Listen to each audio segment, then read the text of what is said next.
Assalamualaikum warahmatullahi wabarakatuh. Alhamdulillah, selalu kita memuji Allah yang kita yakin sedang melihat kita semuanya dan juga selalu mendengar, mengetahui dan juga akan menghisap semua apa yang kita lakukan. Dia telah memudahkan segala urusan kita dengan kalimat ini, Alhamdulillah.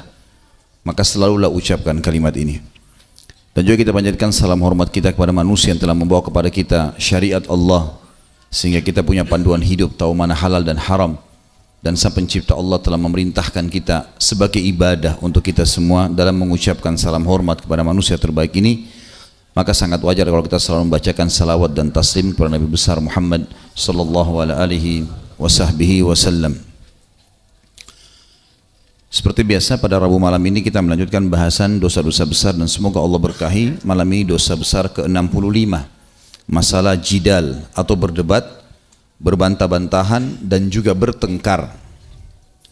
Sebelumnya kita sudah membahas dosa besar ke-64 dan Allah sudah berkahi alhamdulillah minum menggunakan wadah emas dan perak. Tentu teman-teman sekalian, dalam kehidupan sosial kita berinteraksi dengan makhluk. Kita berinteraksi sama manusia, berinteraksi dengan hewan-hewan, berinteraksi dengan lingkungan, tumbuh-tumbuhan, bahkan mungkin benda-benda yang kita anggap mati, seperti batu, mungkin ya. Padahal sebenarnya itu semua adalah makhluknya Allah. Ada adab dan tata keramanya, ada adab dan tata keramanya. Tapi kalau kita ingin membahas ini tentu panjang sekali. Ada khusus bahasan saya di YouTube dengan izin Allah tentunya, membahas kitab Minhajul Muslim bab adab, dan adab banyak sekali, adab sama manusia, adab kepada hewan-hewan, adab kepada tumbuh-tumbuhan, adab kepada makhluknya Allah secara umum. Kita sempitkan lingkup bahasan kita adalah adab bermuamalah dengan manusia. Dalam bermuamalah dengan manusia yang memang dasarnya Allah berikan kepadanya akal fikiran, hati nurani, energi di tubuhnya, akal fikiran yang dia bisa gunakan untuk mengembangkan ide-idenya, maka tentu Allah subhanahu wa ta'ala perkaya dengan ragam macam ide, ragam macam perasaan ya. Dan ini tidak mungkin seketika bisa bersatu. Dan satu-satunya yang bisa menyatukan kita dalam satu pemahaman hanya masalah keimanan saja. Karena tentu mungkin saya pengen makan makanan A, mungkin yang satu teman saya ingin makan makanan B. Mungkin saya tidur di tempat A, mungkin dia ingin tidur di tempat B. Sesuatu yang wajar, saya memilih pakaian A, dia memilih pakaian B. Adanya ragam ini adalah salah satu keajaiban penciptaan Sang Pencipta Allah. Dan yang bisa menyatukan kita adalah agama. Agama mengatakan halal ikuti, haram tinggalkan, seperti itulah. Sehingga keragaman ini bisa disatukan dalam konsep syariat. Tetapi teman-teman sekalian, dalam bermuamalah dengan manusia, ada hal yang sangat dilarang dalam agama Islam. Tentu banyak yang dilarang, tapi salah satunya ini adalah berdebat, berbantah-bantahan dan bertengkar. Ini sama sekali tidak dibenarkan. Di dalam Islam tidak boleh bertengkar. Kalau mau menunjukkan keberanian, suara yang keras, keterampilan dalam bela diri di kancah peperangan, kancah jihad, silakan tunjukkan. Tapi sama istri, sama anak, sama teman, sama orang tua, bukan tempatnya ini. Seorang muslim tidak pernah mengenal masalah itu. Artinya dia tidak membutuhkan. Kalau ada orang mengajak kita bertengkar atau berdebat dengan lisannya, tinggalkan saja, biar dia bertengkar dengan tembok ya. Dia habisin kata-katanya silahkan. Atau sama angin, sama pohon, biarin aja. Tidak perlu kita ajak berdebat. Tentu di sini tidak masuk di dalam bahasan kita kalau seandainya seseorang sedang menyampaikan argumen masing-masing untuk mencari kebenaran berbeda. Misal kita sedang membahas sebuah tema. Tema ini memang membutuhkan diskusi. Maka diskusi ini tujuannya misalnya saya mengumpulkan beberapa hujjah atau argumentasi. Teman saya juga ngumpulin untuk kita mencari titik temunya. Tapi biasanya ini tidak terjadi perdebatan karena hanya akan menyampaikan ini loh yang saya temukan di kitab ini. Oh ini loh yang saya temukan di sini. Lalu sama-sama mempelajarinya lalu mencari titik temunya. Itu oke. Tetapi teman-teman sekalian dilarang di sini adalah berdebat yang hal yang kosong. Ada orang kadang-kadang berdebat dengan istrinya hanya karena pilih rumah makan yang mana. Ribut di mobil akhirnya nggak jadi makan gara-gara itu. Hah? Apa gunanya? Hah? Terjadi kan? Ada orang mungkin berdebat sama temannya atau ribut hanya karena masalah temannya ingin pergi ke tempat A, dia ingin ke tempat B. Atau dia ribut dengan anaknya karena anaknya hanya ingin melakukan perbuatan A, tapi dia melarangnya. Padahal sebenarnya masih bisa toleransi. Ini yang dimaksud di sini. Tidak ada gunanya untuk berdebat. Bahkan dalam Islam kita tahu kita diperintahkan untuk mendahulukan orang lain dari diri kita. Hadis Nabi SAW yang umum riwayat Bukhari Muslim, la yu'minu ahadukum hatta yuhibbu li akhihi ma yuhibbu li nafsi. Tidak akan sempurna iman seseorang di antara kalian sampai dia mencintai untuk saudaranya apa yang dicintai buat dirinya sendiri. Bahkan kita dalam Islam ada sebuah poin namanya ithar. Ithar ini yang Allah sebutkan dalam Al-Quran tentang sifatnya orang-orang Ansar di Madinah. A'udzu billahi minasyaitonir rajim wa yu'thiruna ala anfusihim walau kana bihim khasasah. Mereka mengithar diri mereka. Ithar artinya mendahulukan orang lain walaupun dia membutuhkan. Seperti misalnya orang-orang Ansar, pernah ada satu orang Ansar. Waktu itu Nabi SAW menyambut muhajirin hijrah dari Mekah, lalu menyuruh, muhajirin dikumpulin di Madinah karena mereka sudah hijrah sebelum Nabi SAW, lalu Nabi tunjuk orang-orang Ansar, siapa yang mau menjadikan saudaranya muslim ini muhajir jadi tamunya, maka masing-masing memilih. Ada satu muhajir, belum ada yang menawarkan diri karena masing-masing sudah menaruh tamu di rumahnya. Lalu Nabi SAW mengatakan, siapa yang menjadikan ini sebagai tamunya? Orang Ansar ini miskin sekali dia, tapi dia nggak mau kehilangan pahala. Dia mengatakan, saya Rasulullah. Kata Nabi SAW, bawalah ke rumahmu. Dia bawa ke rumahnya sambil ngobrol di jalan segala macam. Begitu tiba di rumah, tamunya duduk di ruang tamu, dia bilang sama istrinya, ada makanan nggak? Kata istrinya, nggak ada, tinggal makanan bayi kita. Ada bayinya, ada makanan tepung gandum yang halus sekali dicampur air biasanya dengan garam untuk diberikan makan bayi pada zaman itu. Dia bilang, jika itu nggak ada lagi, itu pun satu porsi. Saya belum makan, juga tidak ada makanan yang bisa saya siapkan, karena miskin memang, nggak ada makanan. Dia bilang, nggak masalah, buatin makanan bayi itu, hidangkan buat tamu, terus kita padamkan lampu kita. Padamkan, mereka pakai obor pada saat padamkan, supaya mereka tahu, tamu ini tahu kalau kita sudah makan dan kita akan tidur. Dibuatlah hal tersebut, kemudian dihidangkan kepada tamu. Tamu biasanya tentu malu makan kalau ada tuan rumahnya, apalagi dia tidak kenal, ya ini baru kenalan tadi. Maka dilakukan hal tersebut. Dia naik sama istrinya, maksudnya naik lantai 2 rumahnya, lalu dia tidur. Dia seakan-akan tidur sama istri anaknya, sampai anaknya pun menangis, berusaha untuk dikecilkan suara itu supaya tamunya nggak dengar. Tamunya pikir ada makanan, dia makan, terus dia tidur. Besok subuh datanglah sahabat ini yang Ansar ke Masjid Nabawi, lalu Nabi mengatakan, ketahuilah, Allah tahu perbuatan kalian semalam, dan Allah kagum dengan perbuatanmu dan istrimu. Artinya Allah SWT akan berikan pahala yang besar. Tapi ada ithar artinya mendahulukan diri dari orang lain. Kalau misalnya ada sesuatu yang sedang kita sampaikan kepada orang lain, lalu memang dia argumennya lebih kuat, memang lebih benar, kita berbesar diri untuk menerima. Disitulah puncak ya ketawaduan seseorang, kerendahan hatinya dia. Kalau temannya benar, anaknya pun benar yang disampaikan, istrinya pun benar, dia bisa terima, tidak terbawa dengan ego. Salah ya, saya salah. Itu orang mukmin begitu. Bukan dia pertahankan kesalahannya. Imam Syafi'i rahimahullah pernah melakukan diskusi dengan seseorang, saling menyampaikan argumen. Pada saat Imam Syafi'i melihat orang itu memerah wajahnya karena dia menyampaikan argumen terus, Imam Syafi'i mengatakan tapi ada begini, tapi ada begini. Rupanya dia merasa tidak nyaman kalau didebati sama Imam Syafi'i. Imam Syafi'i lalu menutup majelis sambil mengatakan, semoga saja Allah Subhanahu wa taala menyatukan kita di dunia ini, begitu juga disatukan di akhirat dalam persaudaraan Islamiyah. Lalu Imam Syafi'i meninggalkannya, gitu kan. Artinya memang kalau memang kita sudah melihat sampai pada tingkat tidak ada gunanya, ya tinggalkan. Dan kita harus bisa menerima kebenaran teman-teman sekalian, ya. Jadi jangan buka pintu pertengkaran. Ini saya sudah pernah bilang, semua kamus-kamus yang menyusahkan hidup antum, suka bertengkar, suka marah, putus asa, merasa diri sudah terlambat, nggak bakal bisa maju, ini semua nggak ada di kamus kita. Ini hapus sebagai seorang muslim. Saya bisa, saya mampu, belum terlambat. Tidak ada kata-kata kalah bagi seorang muslim, ya. Tidak butuh dia mengalahkan saudaranya muslim, bahkan dia mengalah, dia ithar dirinya, itu sebuah ibadah di dalam agama Islam. Jadi yang dibahas oleh Imam Madzhabi rahimahullah tentang masalah malam, dosa besar ke-65 malam kita ini adalah tentang masalah bahayanya, ya, atau efek daripada orang-orang yang berdebat dan bukan tujuannya mencari kebenaran, bukan diskusi ilmiah, tapi untuk ribut. Ini bahaya sekali. Seorang muslim harus tahu adabnya, dia meninggalkan itu. Ya. Kalau ada pertengkaran, tinggalkan. Jadi kita harus tahu ini teman-teman sekalian, kalau kita berbicara sama seseorang diskusi, bermanfaat sampaikan, kalau tidak ya sudah. Gitu kan?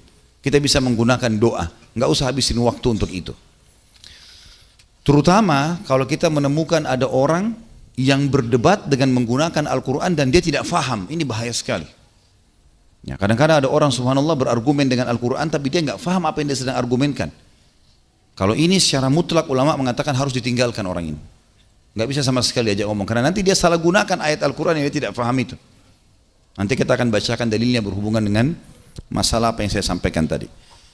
Kita mulai dalil yang pertama yang ditulis oleh Imam Adz-Dzahabi rahimahullah, surah Al-Baqarah ayat 204 sampai 205. A'udzu billahi minasyaitonir rajim, wa minan nasi man yu'jibuka qawluhu fil hayatid dunya wa yushhidullaha ala ma fi qalbihi wa huwa aladdul khisam wa idza tawalla sa'a fil ardi liyufsida fiha wa yuhlikal hartha wan nasl.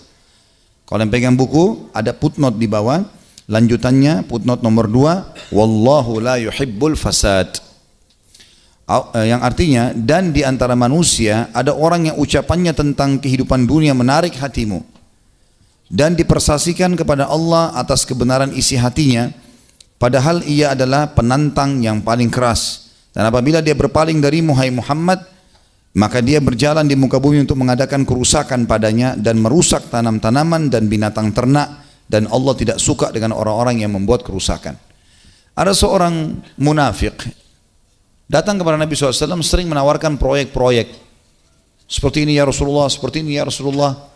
Tapi tujuannya dia bukan memang untuk melibatkan Nabi SAW, bukan. Untuk menunjukkan di depan orang-orang kalau dia punya ide hebat. Tujuannya itu. Memang dia hanya untuk dibilang hebat. Makanya pada saat Rasulullah SAW pun mau meresponnya, maka dia meninggalkan Nabi SAW.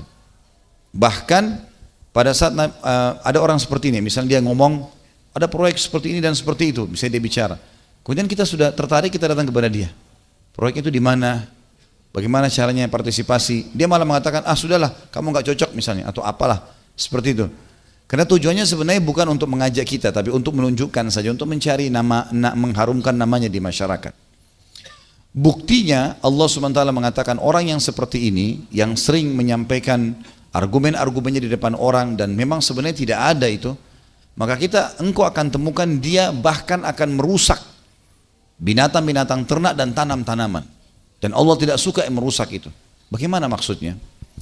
Kita akan temukan teman-teman sekalian orang yang suka berdebat ini. Setiap hari harus dia cari siapa yang diajak debat. Harus ada orang yang diajak bertengkar. Mungkin ada orang subhanallah dia baru balik kanan bertengkar sama si fulan, dia lihat ke depan ada orang lagi bertengkar lagi dengan orang ini, ke kiri juga dia bertengkar sama orang kiri, ya. Ada orang begitu, saya pernah lihat di jalan, orang naik motor, dia ugal-ugalan nih. Setiap ada orang mau lewatin dia dimarahin. Saya lagi di belakang kebetulan. Dia marah-marah, seakan-akan tidak mau dilewatin gitu ya. Begitu dia di depan, terus ada orang yang melewatin, diajak berantem.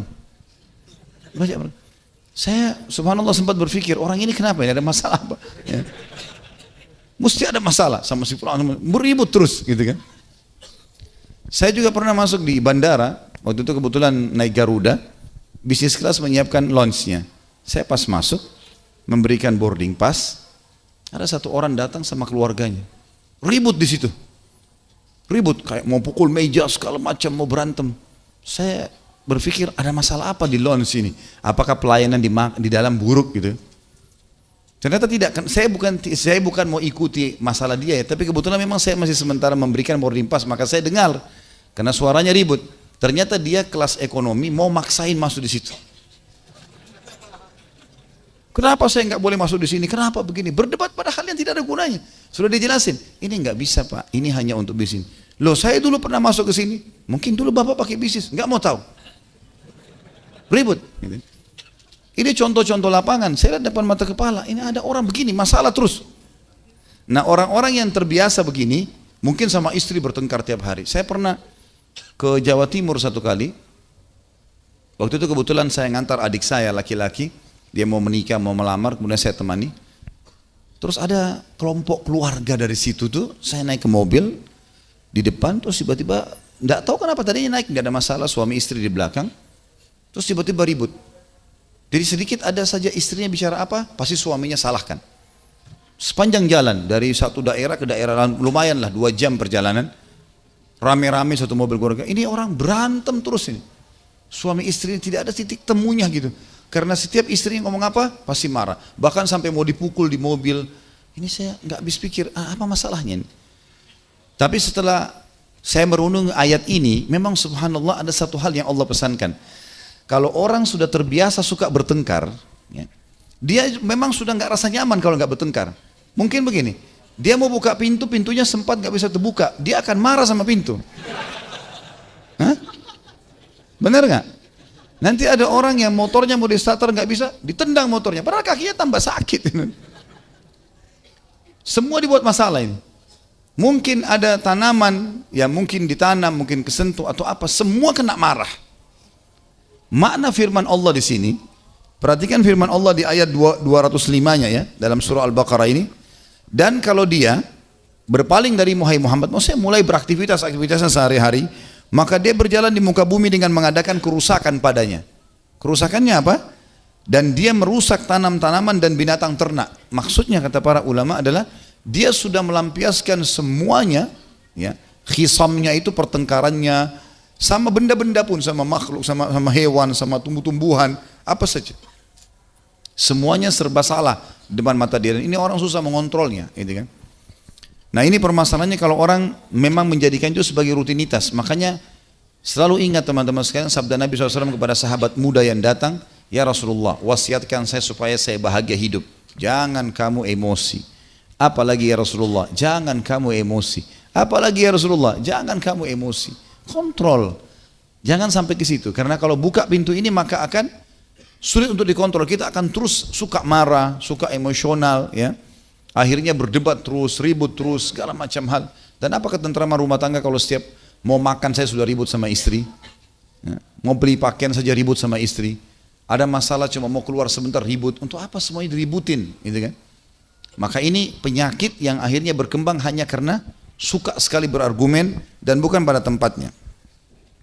Allah SWT juga menyebutkan dalam dalil yang kedua, surah Az-Zukhruf ayat 58, A'udzu billahi minasyaitonir rajim, ma darabuhu laka illa jadala, bal hum qaumun khasimun.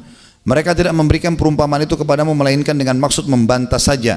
Sebenarnya mereka adalah kaum yang suka bertengkar.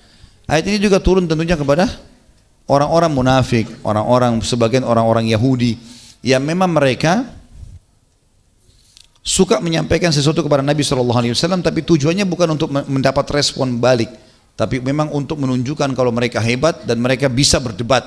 Seperti itulah.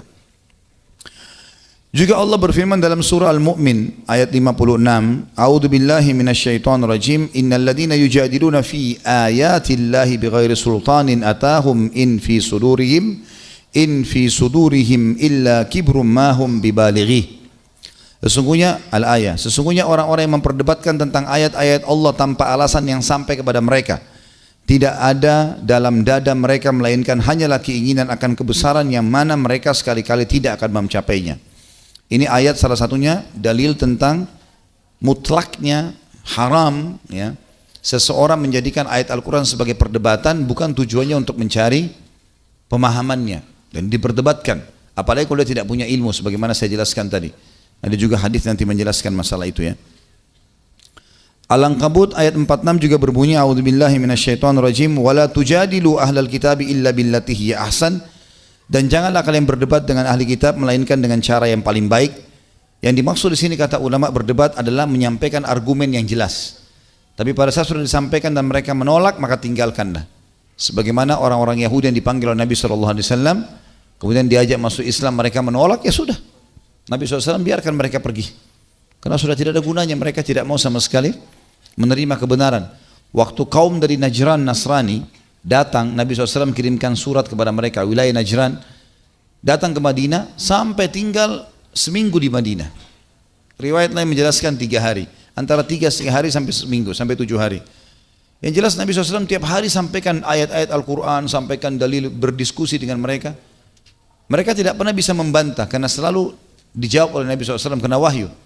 Hari ketiga mereka tidak mau sama sekali. Kata Nabi SAW, baiklah, turun ayat Al-Quran tentang ngajak mereka untuk, ya, tanding sumpah gitu kan. Sumpah atas nama Allah, siapa yang benar didukung sama Allah, siapa yang salah dilaknat sama Allah. Maka Nabi SAW membawa Fatimah, membawa Hasan, membawa Husain, kemudian berada di sebuah wilayah di padang pasir dekat gunung di Madinah, dan pendeta-pendeta Nasrani bersama keluarganya berdiri di situ. Tiba-tiba gunung itu dipenuhi dengan asap yang hitam besar. Lalu akhirnya mereka mengatakan, ini tanda keburukan. Kayaknya memang orang ini benar sebagai nabi. Jangan kita bertanding sumpah karena nanti akhirnya jadi masalah. Kalau dia benar 7 turunan kita jadi celaka. Kita bayar fidyah saja, kita bayar jizyah saja. Maka mereka pun akhirnya membayar jizyah. Tapi Nabi SAW waktu itu menutup memang, kalau memang sudah tidak ada gunanya, maka baik, marilah kita sekalian menyelesaikan ini ya, dengan cara bersumpah atas nama Allah. Dan ini dimaksud dengan cara yang baik adalah kalau bisa mereka terima. Kalau mereka tidak bisa terima sudah selesai, tinggalkan saja. Allah membenci teman-teman sekalian orang yang suka bertengkar, suka ribut. Cirinya dari suaranya suka teriak-teriak, ya. Apa saja selalu emosi, ya.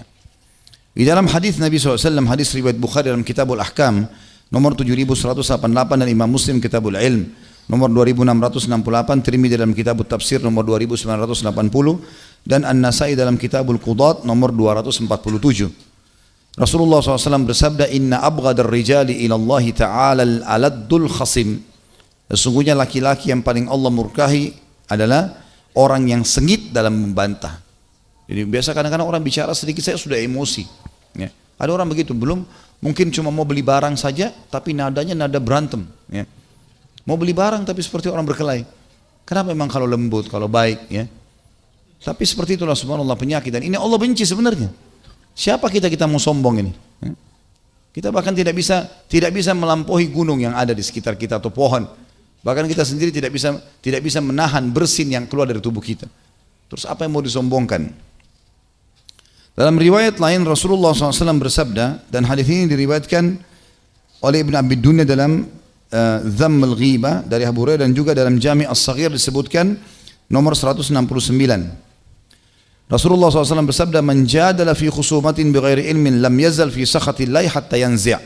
Barang siapa yang mendebat dalam suatu pertengkaran tanpa ilmu, maka dia senantiasa dalam kemurkaan Allah hingga dia berhenti.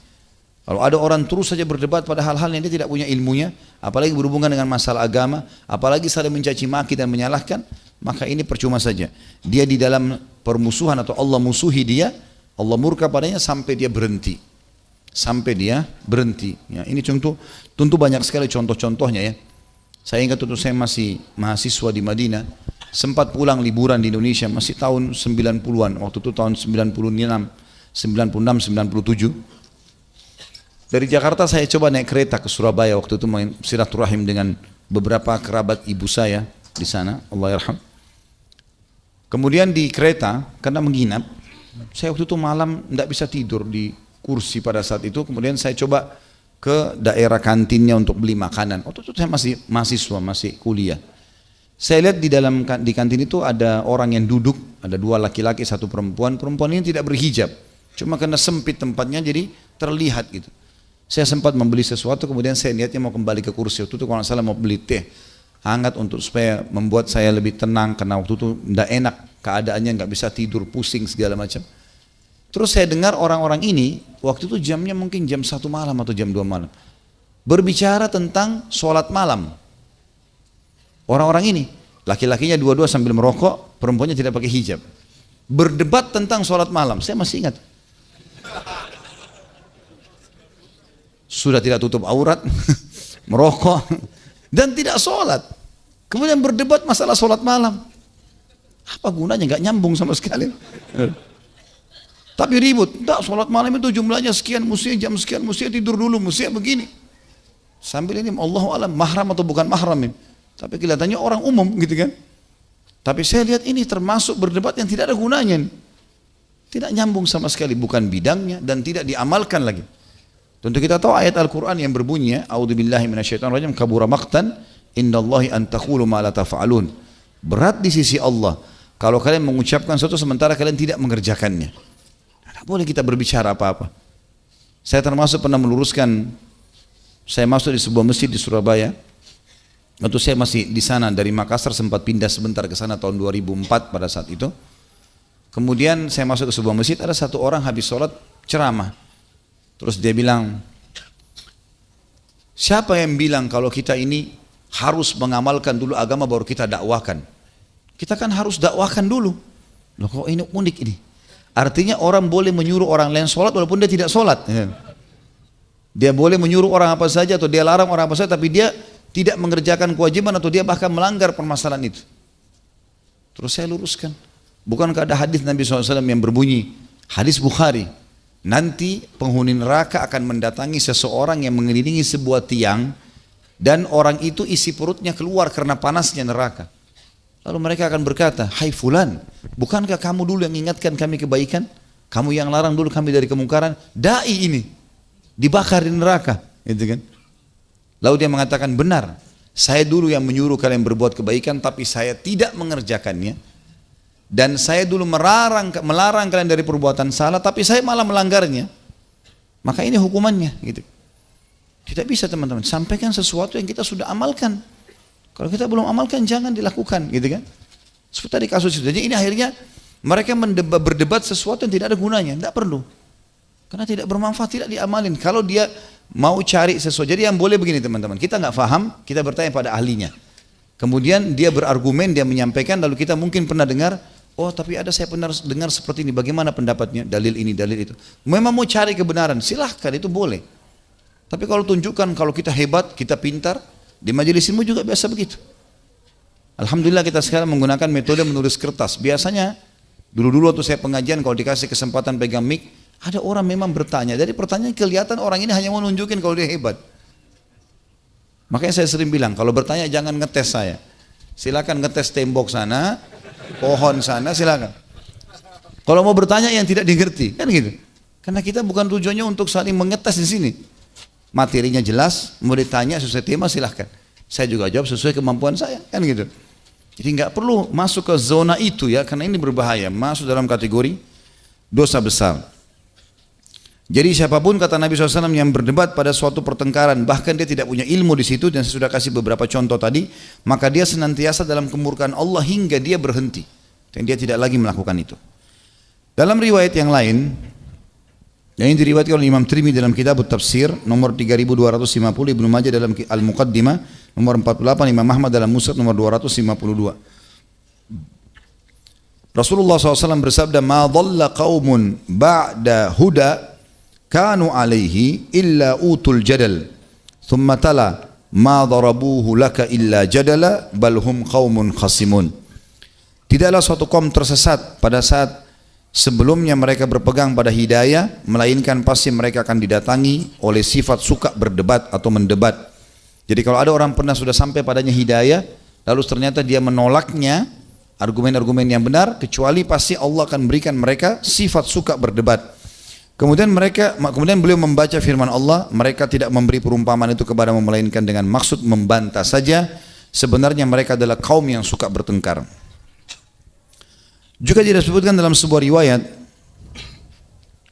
Imam Az-Zahabi rahimahullah mengatakan, saya tidak tahu riwayat ini, tapi beliau mengangkatnya dari Ibnu Umar dinukil sebuah athar bahwasanya Nabi SAW bersabda, "Inna akhwafa ma akhafu ala ummati dhallatu alimin wa jidalu munafikin bil Qur'an wa dunya taqta'u a'naqakum." Sesungguhnya yang paling aku takutkan atas umatku adalah tiga hal.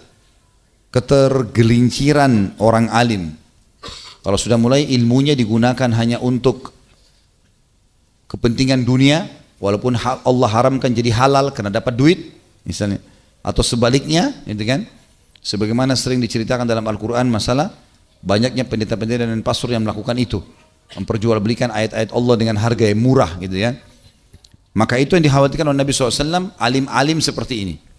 Dia bisa berargumen, akhirnya dia membantah yang lainnya untuk membenarkan perilaku yang ditunjukkan oleh orang yang sedang membayarnya. Yang kedua, serangan atau debatnya orang munafik dengan menggunakan Al-Quran. Di Indonesia ini banyak sekali. Al-Quran berbunyi begini, Al-Quran berbunyi begini, padahal sebenarnya mereka lain. Ya. Mereka sama sekali tidak paham masalah itu. Bahkan sampai pada tingkat di Indonesia ada orang yang sudah sampai derajat doktor di universitas dan mengajar, dan saya tahu orangnya. Sampai pada tingkat bukan cuma manusia didebati, kitab Allah Al-Quran didebati. Di sebuah seminar, dia berani menyampaikan di depan mahasiswa, depan banyak orang, dan sempat kebetulan waktu itu saya diminta untuk menjadi pembanding di kota Makassar pada saat itu. Dia berani mengucapkan, mengatakan ha mim alif lam mim, ya. Dan semua huruf-huruf yang terputus di awal Al-Quran ini adalah orang-orang yang sengaja memasukkan namanya dalam Al-Quran dari kalangan sahabat agar mereka dikenal. Ini belum pernah ada satu pun ahli tafsir berani mengatakan ini, ya. Ini kalau seandainya saya punya kampus, orang ini dapat doktor, saya tarik doktornya nih, ya. Bahaya sekali ini. Yang dia debat firman Allah yang turun. Nabi SAW sendiri tidak pernah menafsirkan itu, sahabat tidak pernah menafsirkan, dan mereka mengimani apa adanya. Sampai para ulama tafsir dari kaum salaf mengatakan huruf-huruf yang terputus di awal Al-Quran hanya Allah yang mengetahui maknanya atau nama lainnya surah itu. Dia enggak, dia bilang itu sengaja sahabat menambah supaya mereka dikenal. Ini kan menuduh Al-Quran berarti ada tambahan, menuduh sahabat menambah-nambah sesuatu, ya kan? Apalagi kita tahu Al-Quran ini disusun di zamannya Utsman bin Affan, dan yang susun ini luar biasa nih, sahabat-sahabat Zaid bin Thabit, ahli-ahli Al-Quran, itu kan? Hudzaifah bin Yaman, banyak sahabat-sahabat Nabi yang mulia memang yang menyusun itu, dan mereka sepakat menggunakan bahasa Quraisy. Ini luar biasa, ini contoh dan banyak sekali. Di kampus sayangnya, kampus-kampus Islam, studi Islam, tapi begini isinya. Mendebati Al-Quran, mendebati hadis-hadis Nabi SAW, menyalah-nyalahkan para ulama, ini aneh sekali, ya. Tapi itu terjadi, subhanallah. Ini bisa masuk dalam kategori orang munafik yang berdebat menggunakan Al-Quran, ya. Dan yang ketiga adalah dunia yang memotong leher kalian. Maksudnya adalah sampai membuat seseorang itu tidak peduli lagi dia harus mati atau tidak, yang penting mendapatkan urusan dunianya, ya, biar ibadah nggak masalah ditinggalkan, yang penting dia dapat dunianya. Dalam riwayat lain juga Nabi SAW bersabda, riwayat Abu Daud dalam kitab Sunnah nomor 4603 dan Imam Ahmad dalam Musnadnya nomor 258, 286, 424 dan seterusnya, mungkin 7 atau 8 kali diulangi oleh Imam Ahmad rahimahullah. Dan Abu Daud juga menyebutkan dalam sunannya, Rasulullah SAW bersabda, al-mira'u fil Qur'ani kufrun, berdebat dalam Al-Quran adalah suatu kekufuran. Seperti tadi kasus itu, mendebati isi Al-Quran. Kenapa ayat ini harus turun? Misal, kenapa bukan turun seperti ini saja? Apa Allah tidak tahu? Banyak orang begitu sekarang. Kelompok-kelompok jin ini begitu kalau caranya mendebati Al-Quran ini. Dia debati Al-Quran, apa yang ada di situ itu didebati, bukan dia belajar untuk bisa memahaminya, tidak masuk di akalnya baru baca, kayaknya nggak mungkin nih, ya. Makanya harus direvisi bagi mereka Al-Quran. Kalau saya sarankan otak mereka yang direvisi. Oh iya. Kalau tulisannya saja dia tulis disertasi atau tesis, kemudian ada yang protes sementara dia sudah dapat cum laude, mungkin dia sudah protes luar biasa, mungkin bisa masuk pengadilan. Dia protes kitabnya kaum muslimin 1400 tahun lalu turun dan sudah sempurna, semua kita imani keberadaannya. Ini aneh sekali, tapi itu terjadi. Mereka mendebati itu, ya. Mereka mendebati itu, dan luar biasa. Setiap kali ada sesuatu yang aneh-aneh berhubungan dengan Al-Quran, pasti mereka dukung. Apa saja, terutama masalah revisi Al-Quran ini, ya. Harus diganti, harus revisi. Dan ini sebenarnya sudah dikembangkan oleh Kemal Atatürk di Turki pada awal dia menghapus khilafah Islamiyah. Enggak, kita harus supaya Turki maju, berlepas diri dari Al-Quran, berlepas diri dari bahasa Arab. Kita adalah orang Turki, kita harus punya fanatisme, dan akhirnya digantilah azan dalam bahasa Turki, dihapuslah khilafah Islamiyah, baju-baju hijab ini semua dianggap adalah pakaian orang Arab. Tinggal setelah itu Turki jadi terpuruk, menjadi negeri 200 sekian, ya, termiskin di dunia, gitu kan. Pada saat mereka sekarang sudah mulai berusaha kembali ke Islam, baru kemudian Allah SWT muliakan kembali. Riwayat yang selanjutnya adalah riwayat Abu Daud dalam Kitabul Aqdiyah nomor 3597. Nabi SAW bersabda, man khasama fi batilin wa huwa ya'lam lam yazal fi sakhatin lahi hatta yanzi'. Barang siapa yang bertengkar atau membantah dalam kebatilan sedangkan dia mengetahui, sebenarnya sudah tahu ini benar yang diucapkan orang ini, tapi dia mungkin karena dia lebih muda, mungkin karena dia tidak mau namanya dianggap nanti kalah dan seterusnya, maka dia senantiasa dalam murka Allah sampai dia berhenti. Di dalam riwayat lain, riwayat Abu Daud, lafadznya ada tambahan lafadz berbunyi faqad ba'a bi ghadabin min Allah. maka dia telah mengundang murkahnya Allah. Selanjutnya dua dalil yang tersisa adalah sabda Nabi SAW di dalam hadis riwayat Imam Ahmad dalam Musnadnya nomor 44, akhwafu ma akhafu ala ummati kullu munafikin alimul lisan. Yang paling aku takutkan menimpa umatku adalah setiap orang munafik yang lidahnya pandai berbicara. Ya seperti sekarang yang luar biasa. Kalau saya lihat, saya pernah menjadi praktisi akademik. Saya juga sekarang sudah lama, alhamdulillah sudah lebih dari 10 tahun terjun di dakwah, di lapangan menghadapi masyarakat langsung. Saya melihat di praktisi akademik terutama yang mengatasnamakan Islam ini banyak sekali orang yang seperti ini. Banyak sekali. Dia sendiri praktek Islamnya dalam keseharian jarang sekali, tapi jadi dosen agama Islam. Itu aneh sekali itu. Luar biasa gitu. Dan saya temukan waktu saya lagi belajar, ada beberapa orang dosen yang tidak praktekin agama Islam tapi mengajar pelajaran Islam. Dan uniknya orang-orang yang zaman dulu sudah jelas-jelas dihukum karena pemahaman mereka yang keliru dan sesat, seperti kasus Khallaj yang mengaku Tuhan masuk ke badannya. Dia bilang ana huwa wa huwa ana, saya dia adalah dia saya. Oleh khalifah waktu itu Abbasiyah dipenggal lehernya. Kesepakatan oleh para ulama, ini orang kafir mengaku Tuhan masuk ke badannya. Sekarang di S2 dipelajari itu. Kalau dia adalah tokoh Islam. Saya sampai bilang sama dosen waktu itu, gimana caranya orang yang sudah dipenggal lehernya di zaman itu oleh khalifah, dan ini kena dianggap kerusakan di muka bumi, mengaku Tuhan. Ngaku ketuhanan bahaya sekali. Dan juga ulama sepakat, lalu kita sekarang jadikan tokoh, apa jawabannya? Ini ngajar S2 orang ini. Lalu dia mengatakan, ya itu kan orang-orang itu belum sampai pada levelnya Khallaj. Iya, belum sampai pada kegilaannya. Bukan pada level ilmunya. Khallaj ini kalau kita lihat historinya bukan seorang alim. Orang yang biasa saja hidup di Irak pada saat itu, tiba-tiba mengaku dia adalah tokoh yang hebat dekat sama Allah. Makanya dianggap orang gila, dipenggal pada saat itu. Kita di sini Indonesia disuruh mahasiswa buat makalah kalau dia tokoh. Dipertahankan, harus pertahankan loh. Ya, kalau misalnya ada 14 orang di kelas pasca sarjana yang saya tahu itu ya. Kemudian ada tokoh siapa dipelajari, seseorang mahasiswa harus tulis makalah dan membela orang itu. Kalau dia hebat dalam berargumen, tidak ada yang bisa bantah di kelas itu, maka dapat cum laude. Walaupun dia menghina atau dia membela kesalahan. Itu yang terjadi itu. Itu di kampus kita. Itu fakta. Saya alhamdulillah tidak sebutkan nama kampus tertentu, tapi ini umumnya yang terjadi. Apa yang saya lihat depan mata saya, dan ini yang terjadi teman-teman sekalian. Bahaya sekali. Akhirnya orang-orang munafik ini banyak yang membela, mengacaukan umat dengan tokoh-tokoh yang dasar memang sudah tidak mungkin diangkat lagi namanya. Seperti Kemal Atatürk itu luar biasa, Turki itu. Dianggap betul-betul sebagai tokoh gitu kan. Kalau dia menghapus khilafah, mengganti azan bahasa Turki, perempuan disuruh buka jilbab, itu tokoh Islam. Justru itu membuat Islam maju. Ini betul-betul harus direnov otaknya. Ya, luar biasa gitu ya. Yang terakhir adalah sabda Nabi SAW dalam kitab Bir Wassilah nomor 2028, al-haya'u wal-'iyyu syu'batani minal iman wal bada'u wal bayanu syu'batani minan nifaq. Malu dan sedikit bicara dalam masalah yang mengandung dosa adalah dua cabang dari cabang-cabang keimanan. Artinya orang malu, orang bicara pada hal-hal yang penting itu tanda keimanannya. Kalau orang tidak banyak berbicara itu berarti tanda keimanan orang itu. Sebaliknya, orang sering berbicara kotor dan banyak omong, selalu dalam semua bidang dia masuk. Di sini dia ngomong, sana dia ngomong. Padahal nggak mungkin orang kuasai semua bidang kan gitu. Tapi dia begitu, semua bidang dia seakan-akan menonjol situ. Selalu dia bicara di sini, dia bicara di sana, dia bicara di sana. Kata Nabi SAW begitu, ini sabda Nabi. Berbicara kotor dan kasar dan banyak omong adalah dua cabang dari cabang-cabang kemunafikan. Jadi tanda-tanda kemunafikan jelas di sini. Ya. Jadi bukan cuma sekedar berbicara bohong, berjanji mengingkari,